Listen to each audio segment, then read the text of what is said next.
j'ai appelé aux États-Unis, je me rappelle un gros accent du Sud, on me répond, puis j'ai dit « Oui, bonjour, je m'appelle Sacha, je suis du Canada. » Déjà là, ça part mal, j'aurais pas jamais dû dire ça. J'appelle pour un de mes chums, ça part encore plus mal, puis c'est qui est un bon joueur ici au Canada. Là, OK, yeah. Et là, je leur donne disons, son profil physique, sa taille, son poids, puis ses capacités physiques. Et là, il y a silence. Je dis « You still there? » Yeah, we're going to call you back in about 2 minutes. Et il raccroche et il me rappelle en 2 minutes. Là, je schedule des meetings, on s'en va aux États-Unis, on les rencontre, super intéressés. Laurent se fait choisir pour un match des étoiles aux États-Unis. Après une dizaine d'équipes NFL qui arrivent, il y a des dirigeants des équipes NFL qui viennent me voir, moi. Je me rappelle le DG des Falcons d'Atlanta qui a grandi à Guelph, vient me voir. Il dit « Are you Sasha? » You gotta be kidding me, right? I should be saying that to you. Is it, yeah? Is it, hi, I'm Thomas. I'm with the Falcons. I know who you are and I know who you're with. It's nice to meet you. Puis là, il me raconte qu'il venait du Canada. Puis là, il agrippe un autre de ses collègues d'une autre équipe. Puis moi, je vivais le rêve. Je me rappelle, je partais de là. La première chose que j'ai fait, j'ai appelé ma mère. J'ai dit, Mom, this is pretty crazy. Bref, Laurent a fait ça comme un pro. Puis un peu, c'est ça. Tu sais, je dis, il y a beaucoup qui disent, je suis son agent et tout. Mais au bout du compte, c'est Laurent qui s'est rendu où ce qui est rendu. J'étais juste là pour l'appuyer. Et après ça, il y a eu beaucoup d'engouement pour lui. On commençait à parler dans les médias. J'ai organisé un Pro Day pour lui à Montréal. Un Pro Day, c'est quoi? C'est quand on invite les équipes à Montréal pour que le joueur fasse des tests physiques. Donc, il fait des sauts, il fait des courses et tout. Mais c'est très important au football parce que c'est comme ça qu'ils jugent, ils sont capables d'évaluer le talent qu'ils ont devant eux. Et donc, j'organise ça moi-même. Je n'avais jamais fait ça de ma vie, mais je l'ai organisé à Montréal. Il y a 9 équipes NFL qui sont venues. Il y en a plusieurs qui sont venus me voir expressément pour dire que c'était le meilleur Pro Day qu'ils ont jamais été de toute leur carrière. Donc, j'étais fier. Et donc, le temps continue. Laurent part en visite d'équipe. Il y a beaucoup d'engouement médiatique. Ça s'enligne pour être le premier Québécois en 13 ans à être repêché dans la NFL. C'est sûr que, tu sais, appuyé de son chum qui a 22 ans en ce moment-là encore. Puis, finalement, le jour J arrive, le repêchage, et Laurent est choisi en 6e ronde par les Chiefs. Et c'est assez spectaculaire. Je me rappelle le sentiment que je ressens, c'est du stress toute la journée, du stress. Et là, finalement, tu vois, tu écoutes NFL Network, tu regardes, puis tu as des caméras de télé qui sont chez vous, puis tu as tout cet engouement-là, puis finalement, son nom apparaît. Et tu te dis, waouh, tu viens de réaliser quelque chose de gros, vraiment, vraiment gros. Puis encore une fois, je commençais, c'était mon rêve. Moi, j'aurais jamais pensé un jour vivre ça de toute ma vie dans ma carrière d'agent, si j'avais une carrière d'agent. Et finalement, je réalise ça avec mon premier client. Ce qui est un peu une bonne ou une mauvaise nouvelle, parce qu'il y en a qui diraient « It all goes downhill from there », mais tu l'apprécies parce qu'il y en a plusieurs qui ne pourront jamais vivre ça. Donc, à ce moment-là, j'avais un client et il y avait évidemment une visibilité médiatique et tout. Mais moi, je ne voulais pas être l'agent à Laurent Duvernay-Tardif seulement. Je voulais être un agent au niveau du football. Je viens de compléter mon barreau. Je ramassais mon stage. Et là, j'ai commencé mon recrutement pour l'année d'après. Je voyais que j'avais une belle niche avec les joueurs québécois et peut-être même pan-canadiens. Mais peut-être ma surprise, j'avais peut-être surestimé mes chances. Moi, je pensais que ça allait être beaucoup plus facile de recruter des joueurs. Regardez ce que j'ai fait avec Laurent et tout. Des refus, non, on veut pas. J'étais jeune, je le réalise, j'avais 23 ans.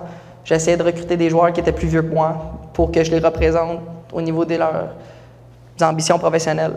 Et ça a été dur parce que tu penses que tu es arrivé, tu as le meilleur joueur que le Québec a jamais produit au niveau du football, et l'année d'après, tu n'es pas capable d'aller signer des joueurs qui ont des faibles chances de se rendre dans la Ligue canadienne. T'sais. Fait que tu dis, OK.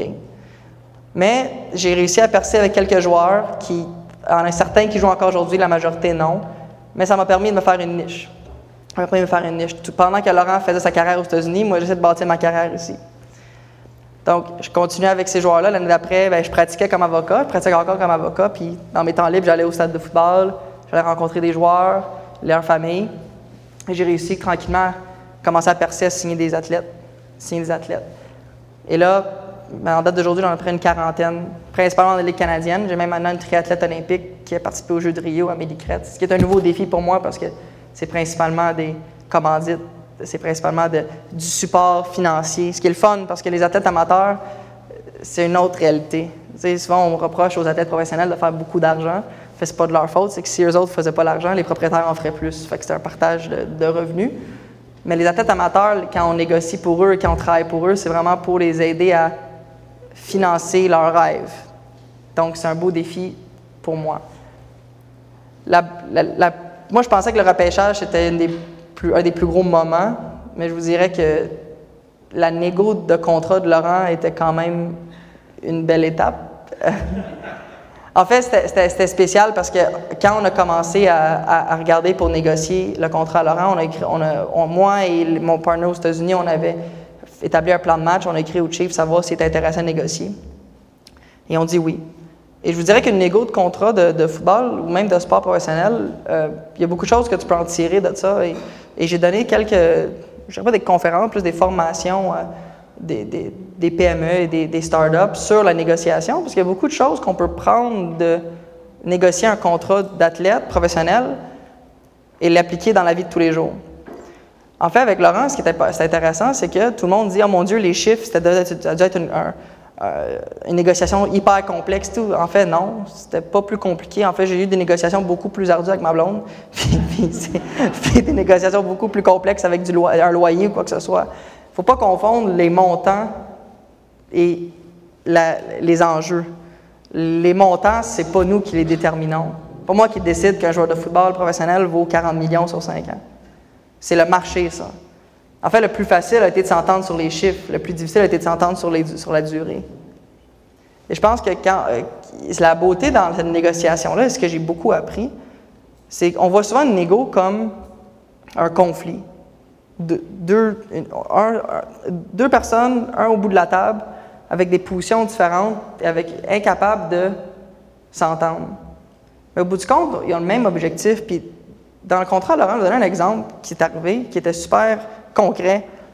Moi, en tant que jeune négociateur qui avait fait son premier vrai gros contrat, j'en avais négocié plusieurs dans les Canadiennes et tout, mais je n'avais pas encore négocié un de cette envergure-là au football dans la NFL.